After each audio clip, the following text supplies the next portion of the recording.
This is a show and tell on one of my favorite animals in the world.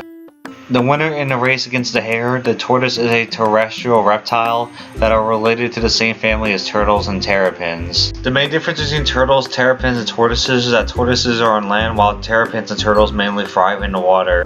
There are many different types of tortoises out there. They range from small to large and flat to round shells. This video will cover Russian, sulcata, and Aldabra tortoises. The two biggest species of tortoise in the world are Aldabra and Galapagos tortoises, with sulcatas at a close third. Tortoises because there's something cute and appealing about that. I like to refer to tortoises as babies because they're sometimes small and mostly innocent. Here you can see a tortoise win a race against a rabbit. The Aldabra tortoise originates from the Seychelles island of eastern Africa. Adult males can weigh up to 550 pounds and have a carapace size of up to 4 feet, but there have been ones even bigger than that. They are the second largest tortoise species in the world behind the Galapagos tortoise. Above video was taken at Reptile Gardens in Colonial Hills, South Dakota, which is only 25 minutes from Mount Rushmore. Just marvel at these mini dinosaurs. Something tortoises like to do is shake their backsides when the water is being sprayed on them. This tortoise is a medium-sized chicken tender. I refer to tortoises based on their size on chicken foods. I call small ones such as Russian chicken nuggets, medium-sized such as sulcata's chicken tenders, and large ones such as Aldabra's rotisseries. I have had a Russian tortoise since May of 2014 and his name is Makarov. I bought him at a PetSmart in Albany, New York while my barbers were taking a driving test. Tortoises are herbivore animals, so they eat things like plants and vegetables. When I named my tortoise Makarov was because I thought that would be a unique name for a Russian tortoise other than Tortoise or Bowser. This was also because I was 15 at the time and MW2 was one of my favorite games. Sometimes I refer to him as my son because he is like a child to me. I sometimes like to pretend that he is a doctor, a physician, a scientist, and a soldier. The other pet that I have is a West Highland Terrier named Caesar. The next part of the video will go in detail of how to care for a Russian tortoise. If you walk into a pet store, you're likely to see two similarly sized, similarly colored tortoises for sale.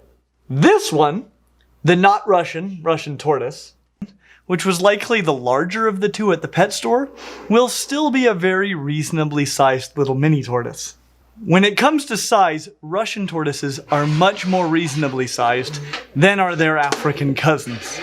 When it comes to handleability, we give the not Russian tortoise a score of 5 out of 5.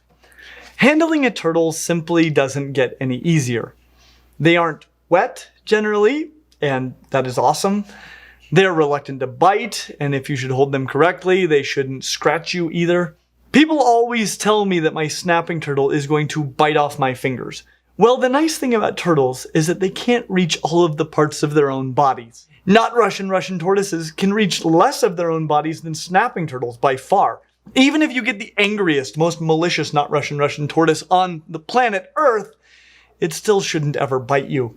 If you're getting bitten by turtles, you're doing it wrong. They also can't drop that cute little tail. Probably the only risk is that the tortoise could be injured if dropped.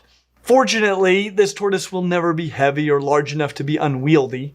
Handling a not Russian tortoise is like handling a firm hamburger that kicks in the air a bit like you might if you suddenly learned how to fly. Honestly, really the only thing to watch out for when it comes to handling a not Russian tortoise is that occasionally they might pee or poop and just try to avoid that.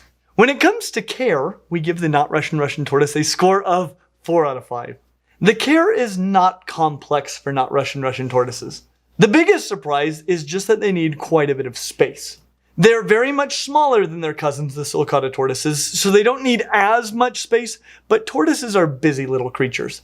They also don't understand transparent barriers, so don't use them unless you love the sound bang, bang, bang all day long, as long as your confused little tortoise incessantly attempts to walk through the impenetrable air. Now, they can't climb or jump very well, so you can build basically a corral for them out of wood or something like that. You'll only need a top if it's to keep predators away from your tortoise. Outdoors is a great option if it doesn't get too hot or too cold. Indoors, at least part of the year, will probably be necessary for most people, though. Indoors, be sure to provide plenty of basking opportunities with high levels of UVB. And offer them lots of mixed vegetables, mostly leafy greens, but not spinach, kale, or other greens that bind calcium. Be sure to add calcium and vitamins regularly to their food. They also like to dig, especially if outdoors, as this may be their only refuge from heat. Provide for this, give them a place to dig, and also make sure that they can't dig their way out of the enclosure. Make sure that water is always available, but that they can easily get out of the water bowl. They can swim, but they aren't great at it. And they aren't great at climbing either, so drowning is a real concern.